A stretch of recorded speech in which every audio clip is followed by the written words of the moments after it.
Hello, folks. This is Evan, founder and CEO of Gentetech, and we are back again with another high level overview. So, today we're going to be looking at network segmentation under the umbrella of cybersecurity and how this applies to businesses of all sizes. Remember, the high level overview series, it's intended to take concepts and break them down as simply as possible to make them easy to understand for either business owners or people just getting started. So, that's what we're going to do with this here. Before we get started, it's important to remember, the most important concept of cybersecurity is that security is applied through layers. You should never apply one solution and consider it done. With that said, what we're going to be looking at today is going to be one of the foundational layers of all security concerning network architecture. So let's talk about network segmentation and what it is in the first place. So we have hosts, right? And a host is just going to be a device, and that can be a phone, a computer, a printer, a server, whatever it may be. All right. And then we connect these hosts to the network. We can do this via Wi Fi, which is probably most common these days. And you just enter the Wi Fi password after you select the SSID and you're connected to said network. So, network segmentation is the practice of making these hosts be on separate networks when they're connected to the overall larger business network. And the reason that you'd want to do this is because this drastically decreases the attack surface and it drastically decreases the potential impact if one of your devices were to get compromised. So, what can this look like in practice? Let's say you have a room full of, X amount of employees, and all of their devices are on just a single network, share the same network as the firewall and the switches and the servers and printers and all that good stuff. Employee gets an email. That email is a phishing attempt. It's successful. Employee clicks on link. Malware comes. One thing leads to another. The bad actor ends up getting remote access to said machine. In the case where everything is on a flat network, that bad actor would be able to move throughout that network and potentially attack different devices.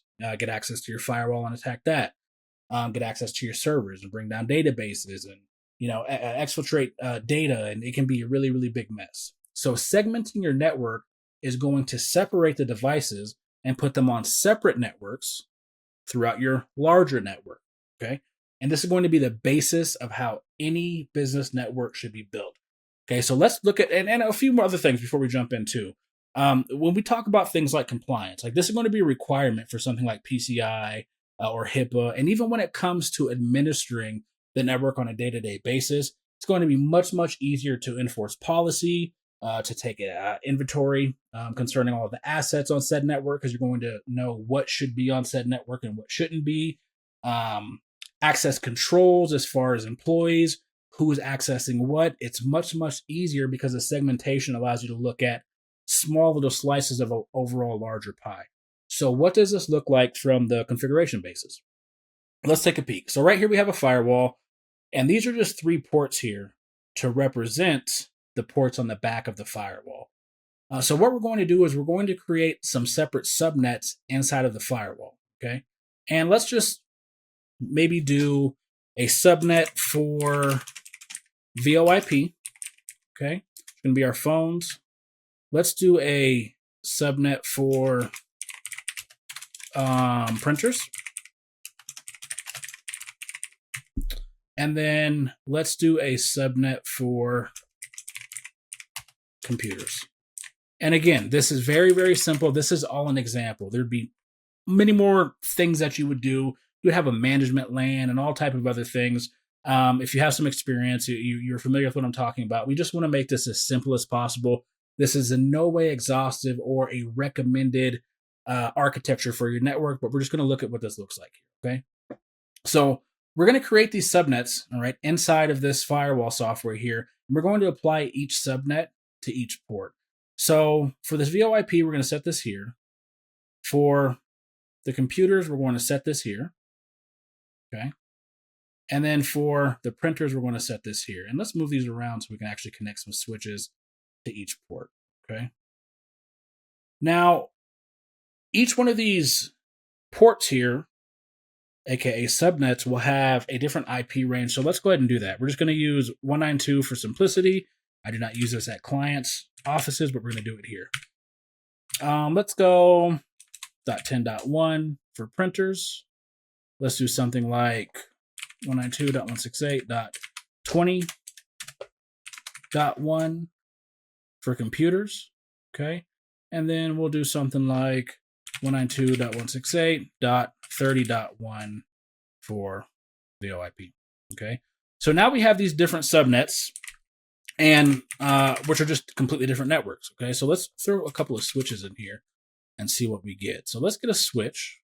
Now this switch is going to be connected to this port, and so on and so forth. Here we go. And let's move this over here.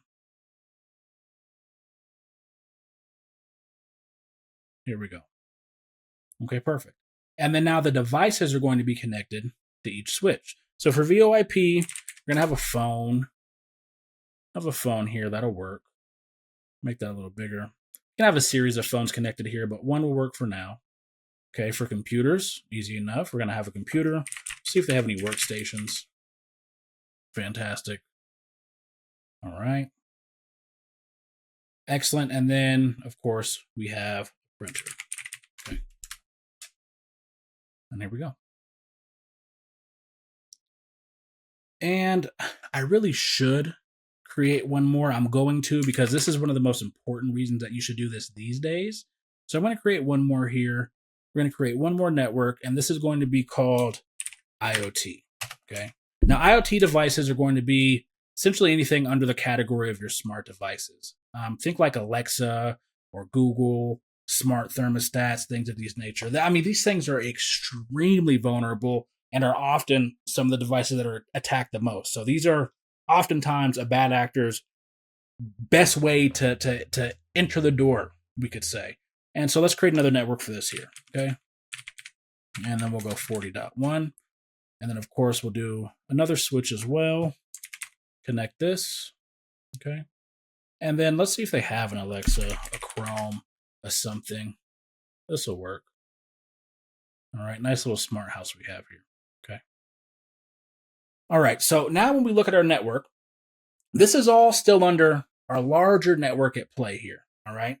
Now, each one of these is going to be its own separate network. So since this is 192.168.40.1, any device that's connected to this network is going to have an IP address, any host, I should say, depending on how you set up your DHCP and things of that nature. It'll get an IP address anywhere in there. Same here, right? Any phone connected to the VoIP is going to get a .30. Any computer is going to get a .20. And then any printer is going to be .10. So the reason that you want to do this is if somebody hacks your IoT device, and let's say that they're searching around trying to see things at the firewall level, another thing that you'll do here is create some rules that anything that's in this IoT network cannot not only leave out of it, but it doesn't have any visibility to see any other device anywhere in any other network, okay? And then in addition to that, you can isolate devices. So you can say any device on the IoT network, not only can it not see outside of the network, it also cannot see any other device inside of the network. And then we can do the same thing for the VoIP, okay? And a good thing here, this will also help decrease the congestion. So, you can get some increased speeds and some performance benefits there as well. And then same thing for computers, and then same thing for printers. So this is going to be the basis of it. This is the backbone. And this is missing a lot, okay? We're missing a management network, and then there's some additional things that you want to do as far as access controls and so on and so forth. But this is essentially what you're looking at.